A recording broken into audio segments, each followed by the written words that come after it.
in the day and age we live in today, where there is so much noise and commentary, and everyone with their opinion saying this will work, this won't work, it's only going to stifle innovation. Because if you want people to succeed or do well or change things, yeah, people might be out there and they're going to struggle or have challenges.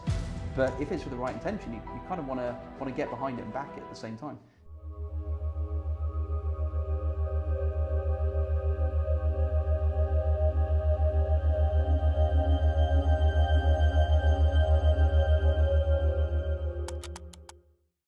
Hello and welcome to AviationSource Grounded. I'm your host, Thomas Shah-Howells, and this podcast is all about understanding the ideas, mindset and leadership behind aviation's biggest leaders. And my guest today is probably one of the biggest leaders in aviation, I will say. No stranger to success and incredible stories to tell, I'm sure. So James, welcome to the show. Good to be on, great, and congratulations for the show as well yourself. Well done. Thank you very much. So I want to jump straight in if that's okay. Cool. So Global Airlines, absolutely love the idea. So my first question really is, I guess to go right back to the start, is where did the idea for Global Airlines actually come from? Yeah, good question. As a kid, it always formed as a kid. I feel like a lot of ideas do. Dad was a pilot, mum was a pilot as well. Actually, my mum's flying instructor was my dad, so that's a conflict of interest in the workplace probably, but that's how they met. And yeah, I mean, family were always in aviation. Used to go to Gatwick a lot as a kid. That was my day out with my mum, obsessed with seeing the planes over there. And they built a big wall across where the little train goes now, so you can't see them as much. But yeah, childhood kind of enthusiasm for aviation and just slowly built over the years. Did a bit of traveling, went on planes a lot. And then, went into investment banking, a lot of credit trading and in the aviation space as well, which built it up a little bit from there. And it just kind of grew. Yeah. So, most people really, I guess, when they hear that story, would naturally have assumed that the logical step for you would become a pilot. Pilots is a generational thing. Most people whose parents are pilots go on to be a pilot. I wanted to. Colourblind. Oh, you're colourblind, yes. Okay. Yeah. So, and then that's kind of what led you to sort of think, well, if I can't fly the plane. Well, that wasn't kind of, but it wasn't the direct step. And I tried, even with my dad, I tried to, those little number dot things that you have to pass. Yeah. I tried really hard, squinting to look at them, because you can kind of train yourself, some people say. But yeah, you need 100% on them, and even getting 90% wasn't good enough. So it just, look, from my point of view, I guess from a business point of view and perspective, I always wanted to have an airline. I thought there's a lot that could be done differently, better. Didn't know all the challenges certainly when I started out, but yeah, I wouldn't say it was I can't be a pilot, so I want to start an airline. I think things just got, or maybe I just got carried away. Yeah, and so you speaking about the challenges there, so just sort of dive into that a little bit for me if we can. What is it that you've really feel you've learned from starting an airline? Because I think a lot of people that are familiar with the aviation space, they understand that you've got the D checks, you've got A checks, there's airworthiness certificates. But it's so much more than that. So I'd imagine these last couple of years have been an incredibly steep learning curve, but what's that actually been like? Yeah, I mean, the challenges we always talked about since day one with the MRO. The MRO was always going to be the big hurdle to go, particularly with the A380. I mean, Sir Tim Clark over at Emirates came out the other day and said they're wanting to reactivate more A380s. I think his quote was, if the dreaded supply chain works with us and complies. And it is an incredibly challenging aircraft in itself. If you go back to the start and where I saw my path, I eventually wanted to be able to have an airline, start an airline, push the product side of it. But the key difference was always going to be, don't get constrained by leases or debt on the aircraft. So I wanted to own them outright. I think that's always been the main point that I've tried to get across, which isn't really a glorified headline so people don't pick up. But when you own the aircraft, you get a lot more flexibility in terms of what you can do, and the pressure gets taken off. That being said, it comes with different sets of challenges. You are fully responsible for every bit of maintenance. We are a new, young, company in this space, and with that, you're at the back of the queue a lot of the time. Back of the queue in terms of big maintenance slots. One of the MRO providers that we work with reopened their A380 line for us. We had to work with them. Obviously, it's going to take a bit more time to get things up and going, to get supply chains in place. But we're not picking up the phone as a carrier with 100 of these aircraft.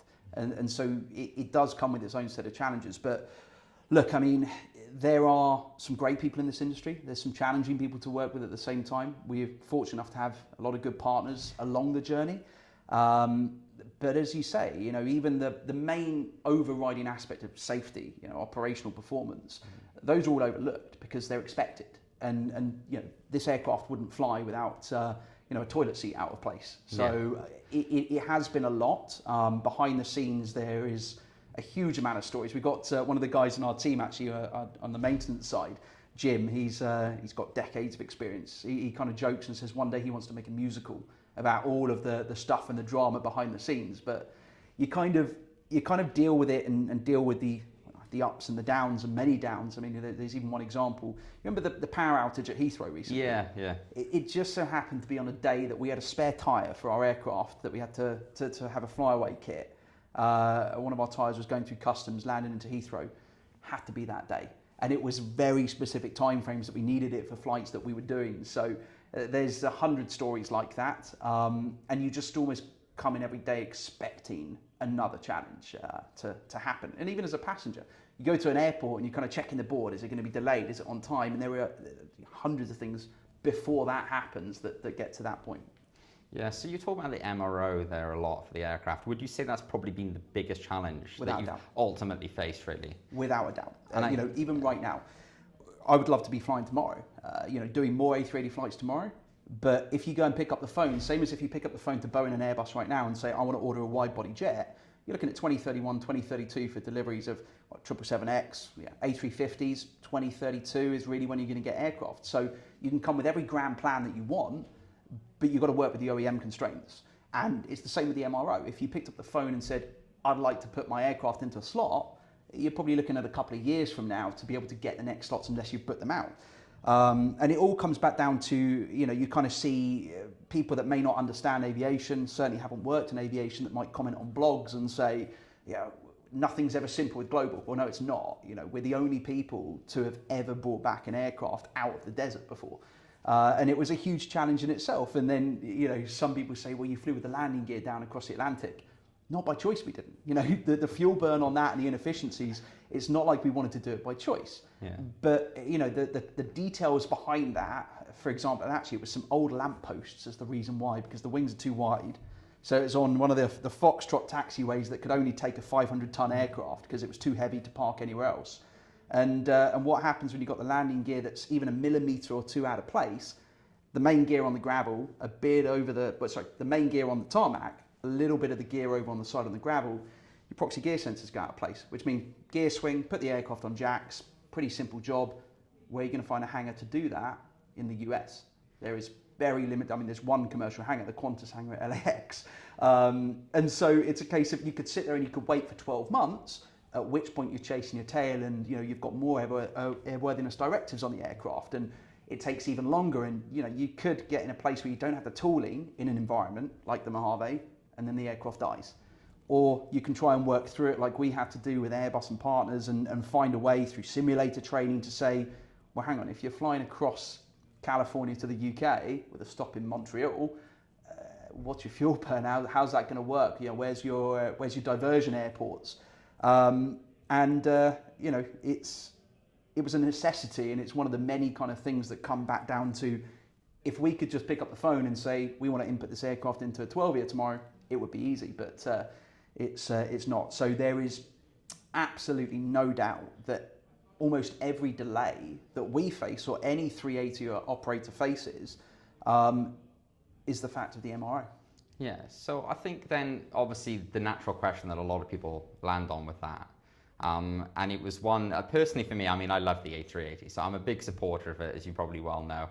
I've written about how I think a lot of people misunderstand the A380, they misunderstand its purpose, and particularly when a lot of people look at the transatlantic, which is the market you're ultimately trying to get into, a lot of people look at the A380 as this inconvenient jumbo that just really can't get in and out. But on a basis of slot capacities and everything that people talk about these days, it's probably the best plane for that model. So just my question really based on that is, what was it ultimately that led you into picking the A380? Was it that slot restrictions that you get at most major airports now that ultimately landed you on there? But then obviously, the downside of picking the A380 would have been the fact that Airbus discontinued it, parts when it becomes sparse? Look, there's a few ways to answer that, and there's a few different kind of paths as to why. First and foremost, the bigger they are, the harder they fall. This was a huge challenge to take on during the pandemic. We were very far down the line with Lufthansa, Etihad 380s, who inevitably brought them back. Lufthansa said it's their most profitable aircraft ever. I think that aviation is only two things really. It's the product and it's the finances. And for us, this offers the best product. A lot of people made a mistake with this aircraft and said big plane equals lots of seats. You cram more into it, what are you giving the passenger to make them want to fly on that aircraft? You look at an Emirates 380, for example, everyone's disappointed if a different aircraft comes up to the gate because you want it. You want the bar area, the shower area, what that plane can afford. Virgin back in the day when they were talking about taking them, talking about bowling alleys, etc. on the aircraft. So everyone said there's more you can do with this plane. And I always think a social space is a key part of long distance flying. So I don't think there's any doubt that the quietness, the space in every cabin on this aircraft, it's a passenger favourite. And I was actually in a lounge at an airport the other day hearing about a conversation people having saying, oh, do they still use those big double-decker jets? And then someone's talking about, well, it's not efficient with 4 engines, and it's easy to say, but so many people are misguided with their opinion on it because they see something 4 engines inefficient.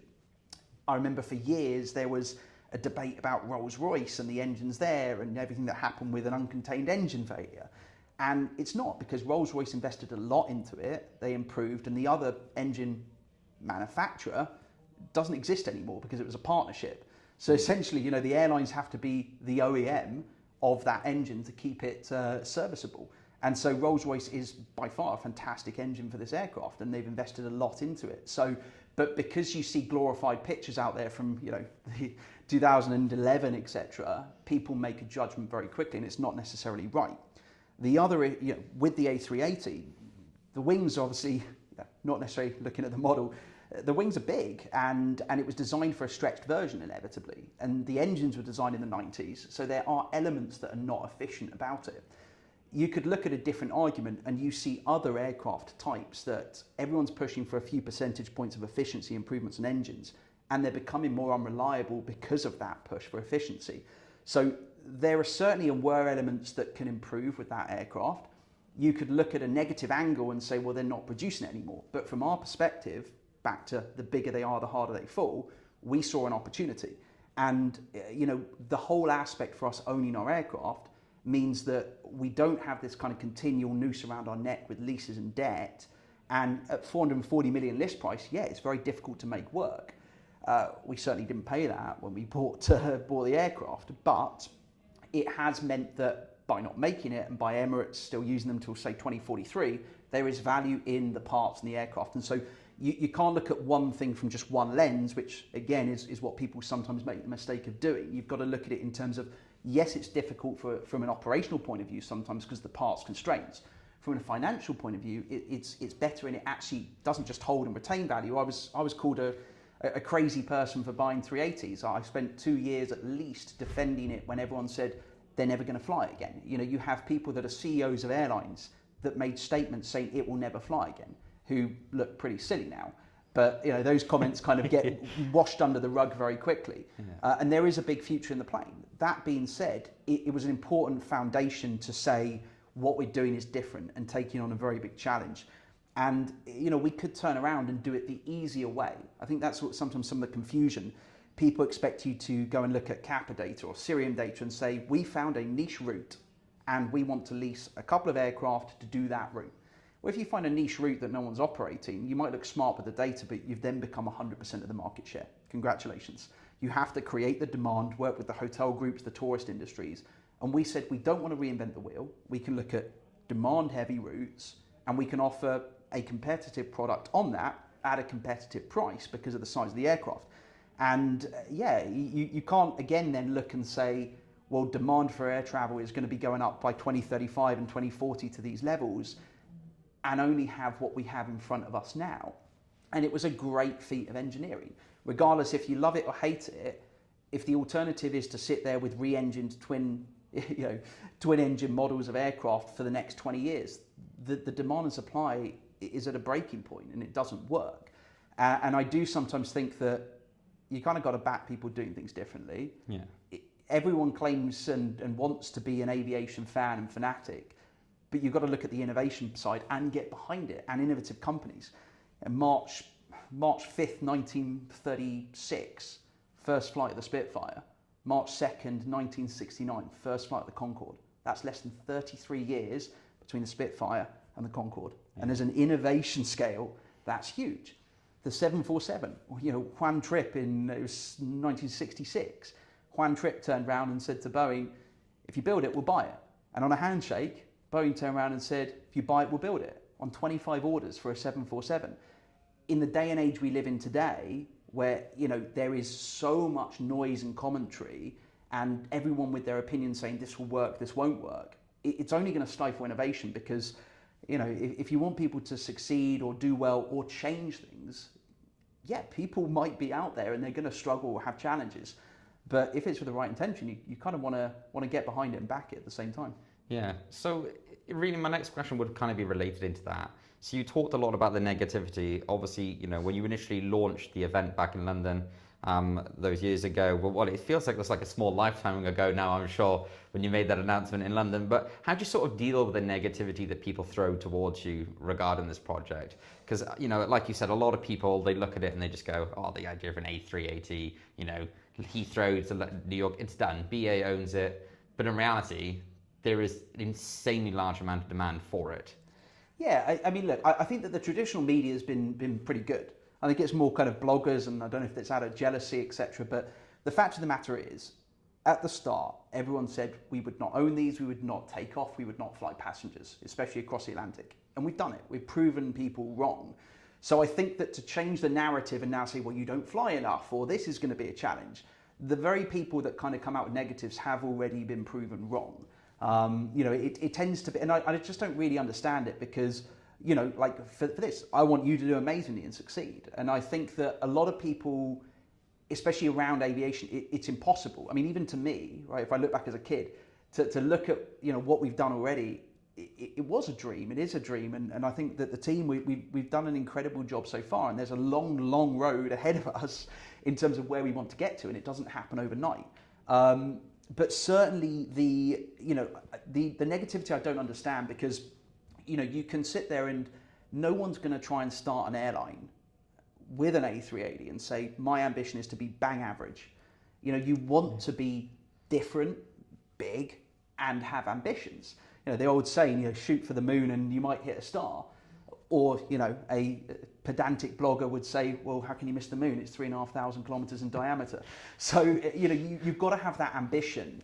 We even have, for example, everyone's looking for clickbait, and it's mostly bloggers or YouTubers and, finding small things. But with the traditional media, especially on our, inaugural transatlantic flights, we ran through it, and the likes of Simon Calder, who has said there's challenges, but we support a new company and a British company trying to break into the market. And Simon's comments, he's come up with fair challenges and negatives we've faced, but he flew on the aircraft. He said, Global Airlines promised a return to the golden age of travel. This wasn't that. It was far better. And he said it was the best transatlantic flight he'd been on. The food was great. And that's amazing to see, because our customers and people that have gone on it, sure, there's always going to be feedback to come, and we're always going to improve, and it's never going to happen on day one. I think I've flown on over 240 airlines, which is a part of why I wanted to do this in the first place. And you have it there, and I discussed the journey of a bread roll to get there. As a passenger, I'm guilty of it myself. I might sit there and say, well, this is a hard bread roll, or this isn't good enough. And you can sit there, and it's very easy for someone that hasn't worked in aviation or doesn't understand it to just say, well, that could improve and be better. Of course, I'd like to go and just pick up and plop the double beds on Singapore Airlines as A380s on our aircraft. Yeah. But if we wanted to have that, it's going to take you at least 5 years to certify, get the manufacturer to work around it, and it's not something that happens overnight. So your wants and your needs, you sometimes have to fit somewhere in the middle, and usually you have to give up a lot to get there. So, for example, you're always going to find issues, but with certain actual proper journalists, we can break down each part and say, where do you think improvement can go, and what's in our control? So if we look at various aspects, again, people that might be negative, we've done what they said was impossible. And I think that actually, it shouldn't harm the credibility of my team that work really hard, and it does affect them, because we're not doing this to go and necessarily sit there and make a fortune. We're doing this because we want to improve aviation, have a better product, and it's a long road. It's not going to happen overnight, as I keep saying. But, you know, there are real people behind this, genuinely real people, and you can sit there and you can either be very stiff upper-lipped and say, you know, this motivates me to push on and motivates us with criticism, or you can say, whose negativity coming from? It is from people that haven't done it, haven't worked in aviation, haven't financed aviation. You know, would you go and watch a sports game and, you know, in the halftime show, the pundits are all people that have never played the sport before? So you kind of got to weigh that up, and it's the same thing. You know, we had someone on YouTube, you know, with saying negative, and I said, look, you know, you're not going to jump in on day one and then suddenly have 10 flights a day. There is a process to this that we can't force to as much as we want to. And I said, if you're going to judge by a vision on day one that we don't want to just be bang average, yeah, there's aspects that are maybe not going to be possible, or we have to adapt or change. That's every business in history. Lamborghini started making tractors, or whatever it might be at the, at the start, or Nokia, for example, and they evolve. And so I said, you don't get judged from your YouTube video with your very first YouTube video that might have got 2 views. You know, you don't turn around and see Cristiano Ronaldo and it's like, well, let's review his performance in a game. Oh, but hang on, let's just look at his first game ever. And, you know, people have to evolve. And if you don't kind of have an element of support for that, you're never going to encourage innovation. And it kind of does come back to the industry today. When I talk about big twin engines, people are not necessarily taking the risk to do something big with this aircraft. Now, again, this is not a perfect aircraft by any means, and it's the bane of our lives at some points, as you can see now. Because if it was in our hands, we would be going and flying tomorrow with the aircraft. You have a backlog of MRO, and it is a challenge in itself. Then you break down the aspects of what we can control. And so, you know, the elements of the product we wanted to be better. You look at the feedback we got in economy, which was great. You know, pillows, blankets, amenity kits. You show me an airline that offers amenity kits in economy, doesn't exist apart from on, you know, potentially small amenity kits on 18-hour ultra long haul Singapore flights, for example. 2 meal services in economy. We offer a chauffeur drive in business. We can control that. Seatback TVs, for example. It's not like we turned around and said, no, we're going to cut that cost and not bother with it. It's a backlog, you know, to be able to do it with providers. You can't just do it overnight. And then you face this kind of to and fro challenge of, do we want to wait a couple more years for the perfect product? And back to the Mojave story, you then get airworthiness directives, or you get, you know, wing spar ADs, and you're chasing your tail and you're never going to get off the ground in the first place. But the traditional model that people have taken, back to my point, I know I always kind of just go off on angles. It's just, you get me talking about planes, I'm never going to stop. But you know, you go back to that example, and we could say, well, let's do the traditional model. Let's lease a few aircraft, and it's been tried and tested and failed many, many times before. So something had to be done differently. You look at the big 3 alliances of the world. You know, there's been a lot of, you know, accumulation between them, which makes a new entrant really hard. And I don't know personally, if I try and take myself out of the seat I'm sat in now and just look at it from a passenger or an enthusiast point of view, I don't know where the next wide-body airline would come from. Unless someone is starting with many billions in the bank account, would a company that has sovereign wealth backing get more support than, you know, the individuals trying to do it for the passion and the better product? Because if I went and operated 10 777s or 10 A330s or A350s tomorrow, the other criticism is going to be, well, your costs are high because you're leasing 10 aircraft. You don't have much, you know, route network. You don't have much connectivity or code shares. You've got no lounges really. And so you'd be in a different world of, well, that's going to be really difficult. And for us, it always was product and finance. And the finance part was, if we can own the aircraft, then we've got a lot more leverage to be able to be slower or make mistakes or when challenges come. And if you're leasing a plane that you're not going to be flying every day, you don't have the benefit of opportunity cost, whereas we do. And you know, if you're kind of scouring the market to be able to use a plane with 80 lay flat seats, there aren't any. Or if you look on the other end for an aircraft that has 400 plus seats, there also aren't any. So, you know, we're confident with the decision on the aircraft.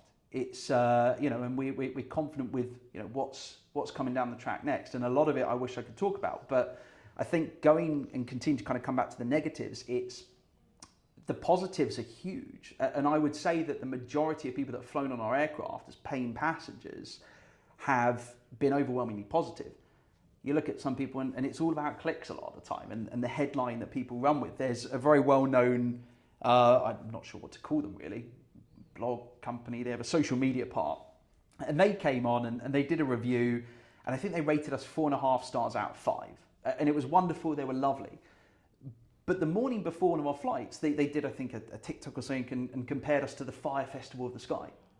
Now, what's going to come up first in results? That's going to come up first. Yeah. And it's ridiculous, it's insulting, and it's to my team that work 20 hours a day for years, yeah, that's difficult to take, because that's just not the case, and it's been proven wrong. And again, every challenge plays out publicly.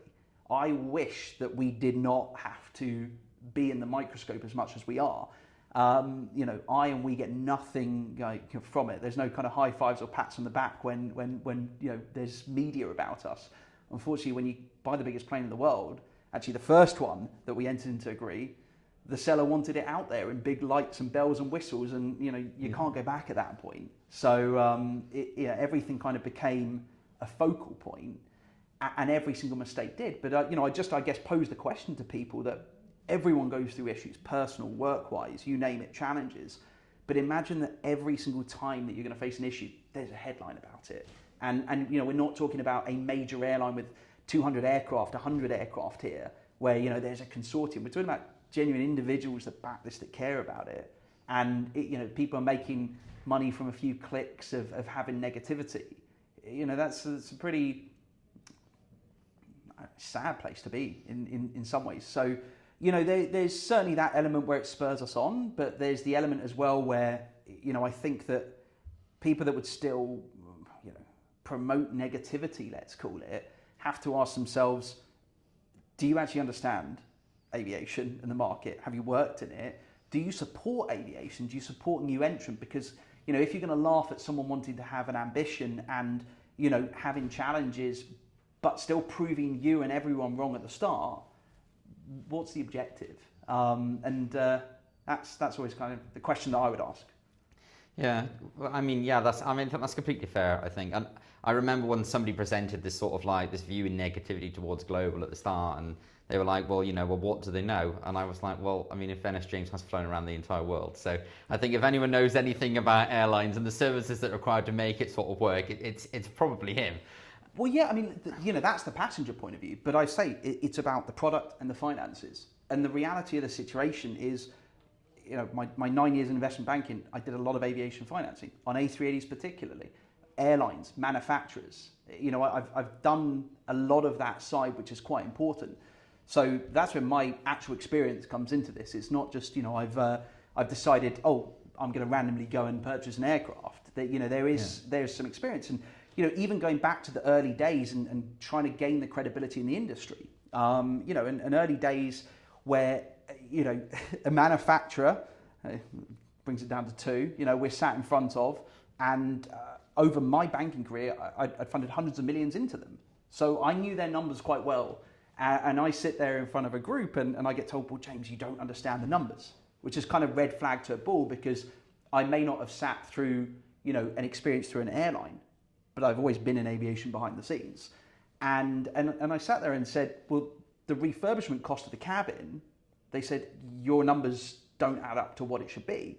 And I asked, and I posed the question and said, well, what are we doing with the cabin exactly? And they said they don't know. They didn't have the full information. And that's where people make a judgment. And this is coming from a huge player in the industry.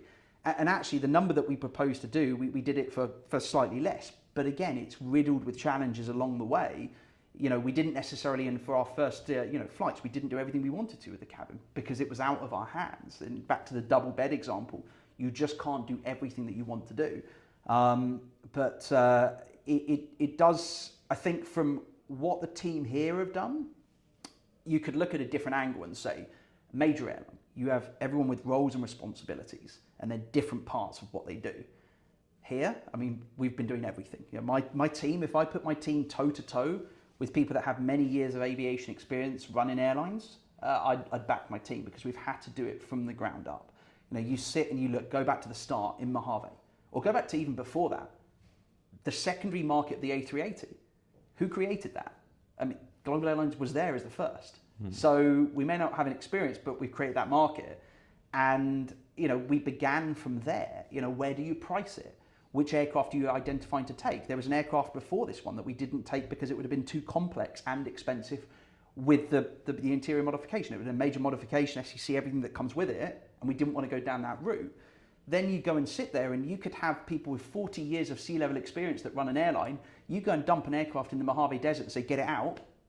Where are they going to start? They're going to pull and leverage off their team, whereas we're looking at each other saying, how do we do this between ourselves? And we are learning every day, and we have made mistakes, but the knowledge that we've learned, some of the really good partners in the industry that we've got behind us along the way, I don't think anymore that people can really justifiably say, what are you doing? Because what we have done, no one's done before. And that in itself is an achievement that, you know, all credit to my team and everyone behind this. I think, you know, what did anyone know about anything that they've gone into in any role in history? So I think that we've learned as we've gone along, and you know, certainly had to do the key and the main things in the right way, which always comes down to the unglamorous stuff that's not discussed: the safety, the operational performance, you know, everything around that. So yeah. Yeah, I mean, I completely agree with you. I mean, obviously, when we started AviationSource, it was just like, it's one of those things you think, oh, it'd be a bit of fun. You write a couple of articles, you know, you go sit down with a couple of airline execs, it'd be a bit of a blast. And like, here we are now 4 years in, you know, it's like all the challenges and the journeys you learn through that, and all the obstacles you have to overcome. Because like aviation, as you say, it's an incredibly diverse and very unique industry, I think it would be fair to say. And there are a lot of aspects that if you're really not into the industry, you maybe would miss. And even those that are in the industry are not always in the industry. Yep. So there's like sort of different tiers to it. But if it's okay, I want to jump into sort of like talking about you a little more, a little bit, because Not the boring topic now. well, I think it's quite interesting because you know, planes. Well, a lot of people kind of, you know, it's like you say, oh, who's James Asquith? And they go, oh, you know, founder of Global Airlines. But you know, I think for me, I like your book. Like I read your book, and I really enjoyed it. Did you get a refund? No. Well, I thought it was a really good book. I really got a refund. So fun fact, and please don't anyone use this against me, but because I never really I just wanted to write the book, like just for myself. Ended up putting it on. I mean, we're talking years ago now, well over 15 years ago. I don't know, something like that, and put it on there, and I think that obviously if you really cared more about wanting to be a published author, etc., you'd have a strategy, and you might go and have a bulk of books printed and deal with the shipping, and you could make some money. I kind of used a third-party company that when someone clicked and booked it, if they didn't get the Kindle version, they dealt. Like, I never knew about it. Obviously, it went to printing and shipping, and someone got it delivered. And for the life of me, I cannot find the password for that account. And because the price was set to a level where I was like, I just want like people to be able to buy it and have it. Every time someone buys my book, I lose money, and so I get invoiced the more I sell, the more it costs me, and it's not a massive amount. But so yeah, anyway, with the book, I don't know how to turn it off, so please don't buy it. Don't. So that's the story behind that. But I think what I really want to like, sort of capture off the book is, I mean, you know, like you said, you're the first to ever launch a second-hand A3 market aircraft, and you were, of course, the first person to ever travel to every country in the world. So what was that like? Like, you know, like a lot of people, they think, I'm going to go backpacking for a year, and they pack their backpack, and they go down to Barcelona, and they walk over a couple of mountains, they come back, and they've reformed. But you kind of looked at it, and you just thought, I could do that, but I could go to over 240 countries as well over the next year. So, like, what was the sort of thought process behind that? How did that actually came to be? Yeah, I mean, there wasn't a particular time that I thought I could do this and go to every country in the world. I really don't remember when it was. But it's funny you say that as well, relating back to now and global, and now more than 10, 15 years ago, everyone's got even more of an opinion because everyone's got a Twitter, etc. But I remember at the time when I went to the last country, there is, and it annoys me that I don't know the name off the top of my head, but there is a website and a company called like worldrecords.com or something. And when I did this, they reached out because it's like, I've been to every country, and I didn't know if there was someone younger to do it at the time. And they reached out, they asked for like the passport stamps, etc. And they gave me a world record. And I remember at the time that the comments I got, and this is earlier days of YouTube, etc. The comments were, oh yeah, but is it real? Like, until Guinness verifies it, it's just made up. So even then, you get questioned in terms of the validity. And I remember people were saying, they're like, oh yeah, but you didn't actually do it. And it's impossible to do it before I actually finished because Guinness haven't verified it. And Guinness took ages to verify it, right? It wasn't just passport stamps, it's a huge suite of evidence that they needed. And I didn't think that actually it was, even a thing because they kept asking for more and more evidence and I just said, you know what, forget it. And then suddenly after providing more evidence, it was probably a year later, a Guinness World Record certificate came in the post and they said, you are the youngest person to visit every sovereign country in the world. It's like, oh, great. And then suddenly everyone's like, oh, now we believe it. And it almost, again, comes back to, I would have thought that by doing what we've done already, the people that have been proven flat out wrong, some of these bloggers or YouTubers out there, of which, of course, by the way, there are many positive ones behind us, would almost be a little bit ashamed of the fact that you put such a stick in the sand saying this won't happen. And now that, it has as stage one, obviously, as I say, long path to go, you can't just change the narrative overnight and say, yeah, but you don't do this, you're wrong. Yeah. And accept it.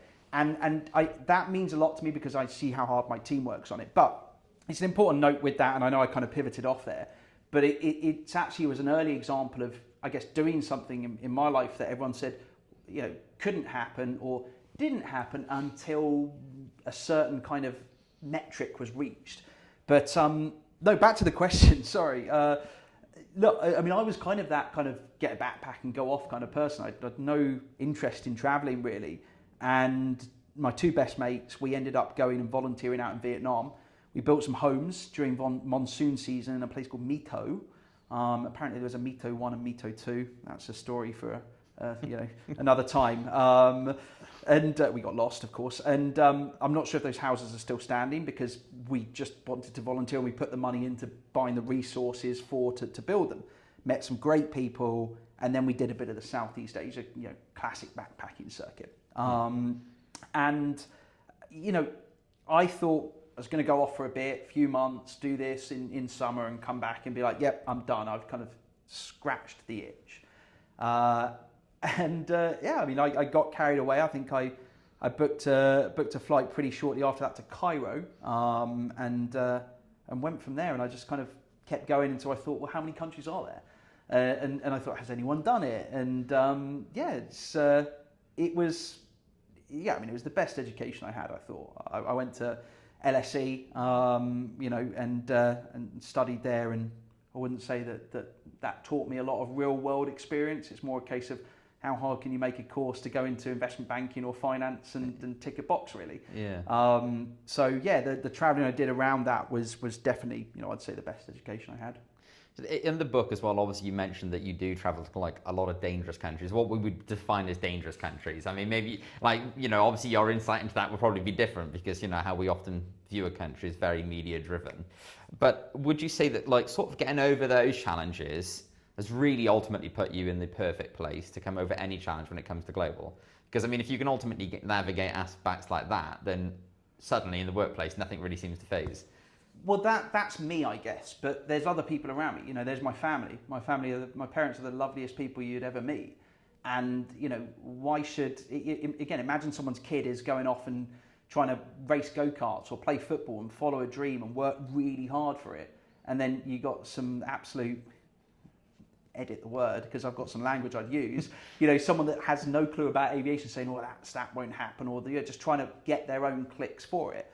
So me, I'm fine. And again, you could probably do a whole podcast on CEOs, and many people have done many books on narcissism of CEOs, and hopefully that's not me. But it does pose the question of you can put up a wall and have a really thick rhino skin and say that everything's not going to affect you. It affects everyone. As much as people want to say it doesn't affect them, even the toughest people, we genuinely care. We have aircraft with a lot of passengers on. It's not like you'd stroll off that and say, well, our business model is just low cost, and say we couldn't care less. Ryanair and their social media, I think it's hilarious and brilliant what they do. But it's because they don't need to care. They offer a product at the lowest price, and if someone says, I'll never fly you again, they joke and say, we'll see you when we've got the next €10 fare. And they know that that's their model. When you're actually promoting a product, you have to improve and have to be better all the time. So we do care. And, so for me, and back to me, you have to have a tough skin. But I have family around me. I have see vacuous stuff that, people will post. At the end of the day here, the only real important thing that we're doing here is safety. Everything else is really, it's not as if that we're going and, saying that we're going to change something in the world. We're trying to improve a part of an industry that people are passionate about. But then you have my team as well. And, it does affect them.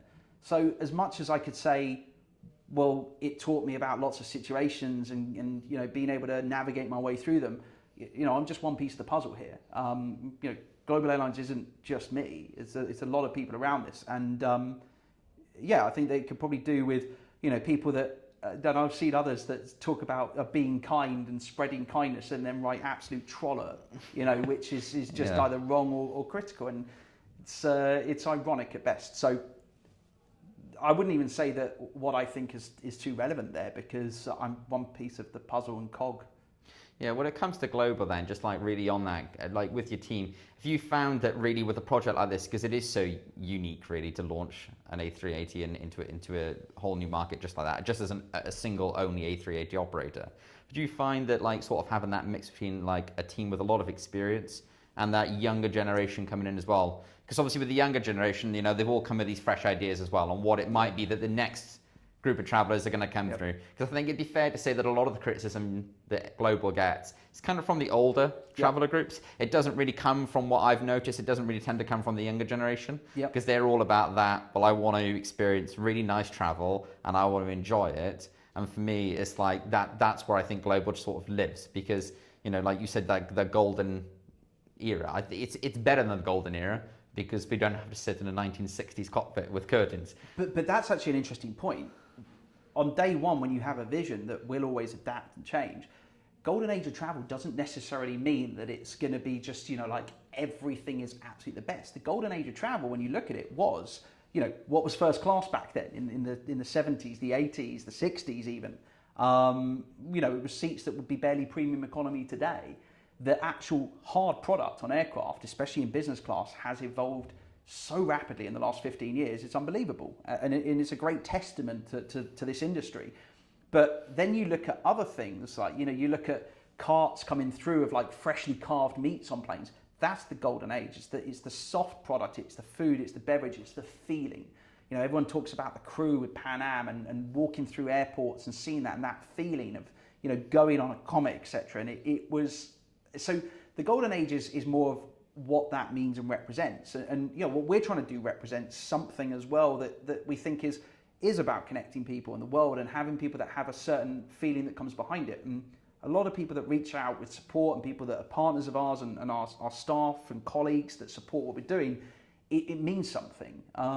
Because we are doing what people said was impossible. And it's not just a case of, well, here's our target, and then maybe we'll go and make a load of money and sit in the Bahamas for the rest of our lives.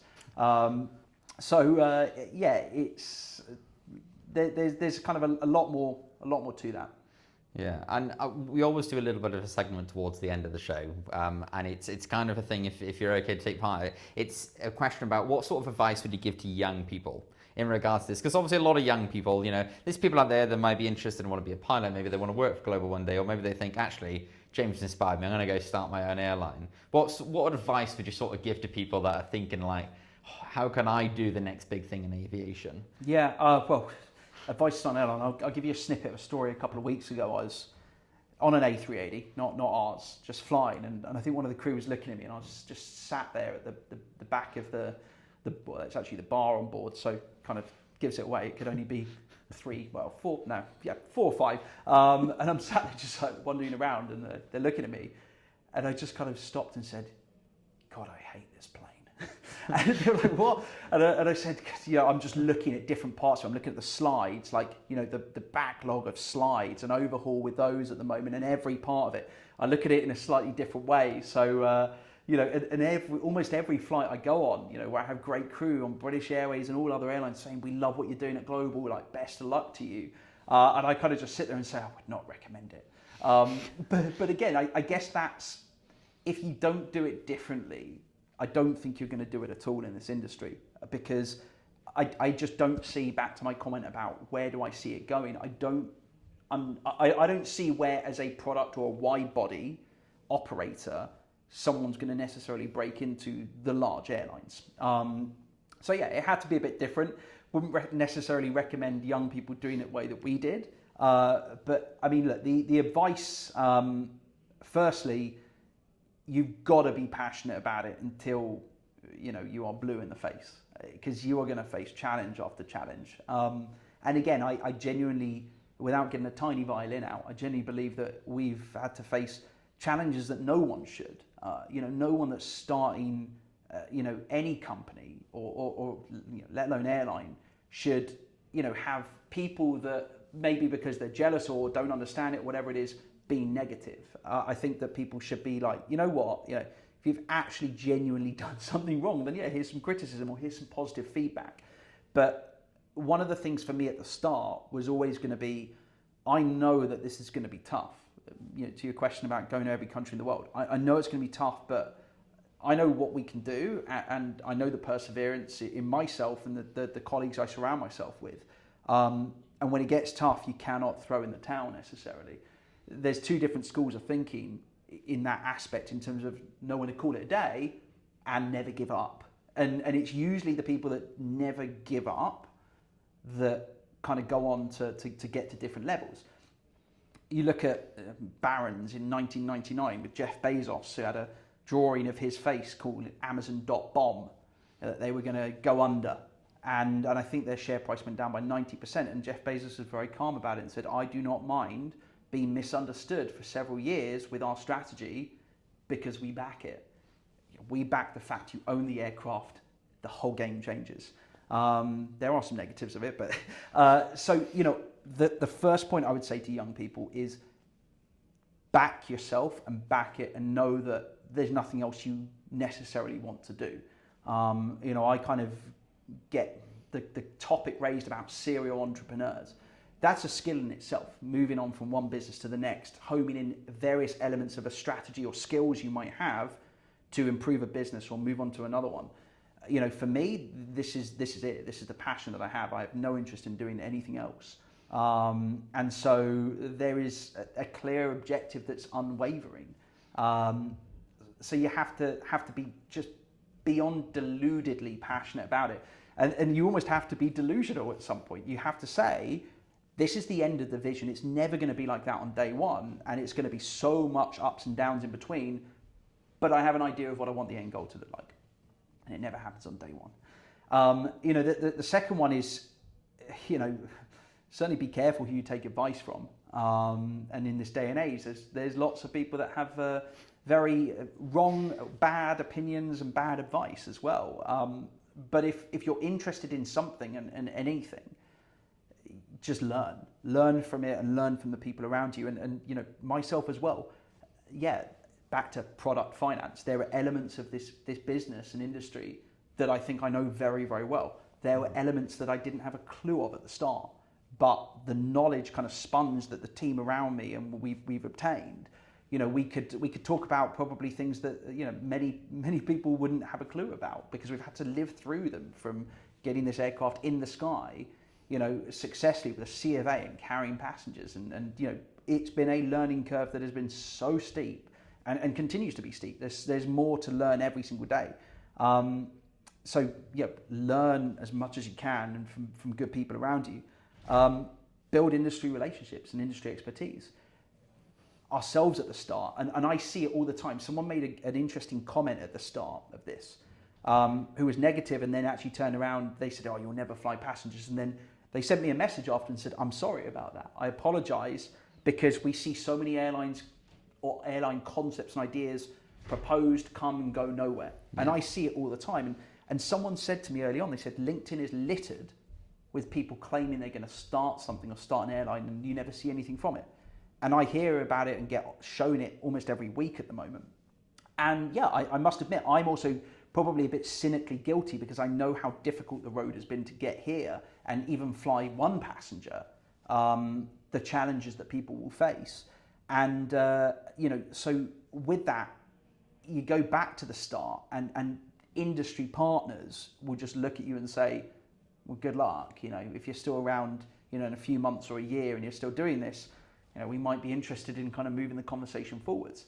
But bit by bit, and within the industry, the credibility we now have from the biggest players around it, you look at Emirates. Emirates have been wonderfully supportive to us. It's not really something we've talked about, but Sir Tim Clark and Emirates and the guys there, have been greatly supportive. You see some of our pictures of our A380, and just behind the wing above the fuel tank on the fuselage, you see a slightly different colour. I mean, that's an emergency exit slide. I don't think many people would really know that looking at it, but it's a slightly different colour because we borrowed it from Emirates, because the supply chain was so long. And, on day one, they just turn around and say, like anyone, and rightly so, good luck.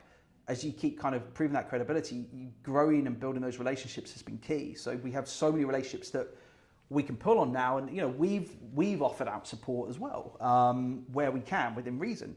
So be wildly passionate about it. Know you're going to kind of run with it till the end line. Careful whose advice you take, but learn along the way. Build industry relationships and partnerships in what you're keen on doing. And don't do it the way that I've done it. It's really been a lot to do this and take this on. It puts, I can see it puts my family through a lot as well. A lot of it unnecessary, because you're just trying to follow something, and it is not sustainable to kind of do 20-hour days non-stop, because it's part dream, but part we think that there is a gap in the market that can be filled. You need a huge support network around you to be able to do it. But there's not necessarily anything self-righteous or to be proud of to work yourself into an early grave. There's really not, and so much of this behind the scenes. I'm surprised I'm not there yet. Amazing. Well, James, thank you so much for taking the time to talk to us. I mean, honestly, your story is just incredible. I mean, there's not many people that can say they've traveled around the world and now they own an airline. So we really appreciate you taking the time to talk with us. And that is, of course, the end of our episode today. So if you do want to watch more episodes like this, you can follow us on our YouTube. We'll be publishing these every other month. And thank you so much. And James, thank you. Cheers. It's a real pleasure. Thank you so much. Real pleasure. Thank you. Thank you.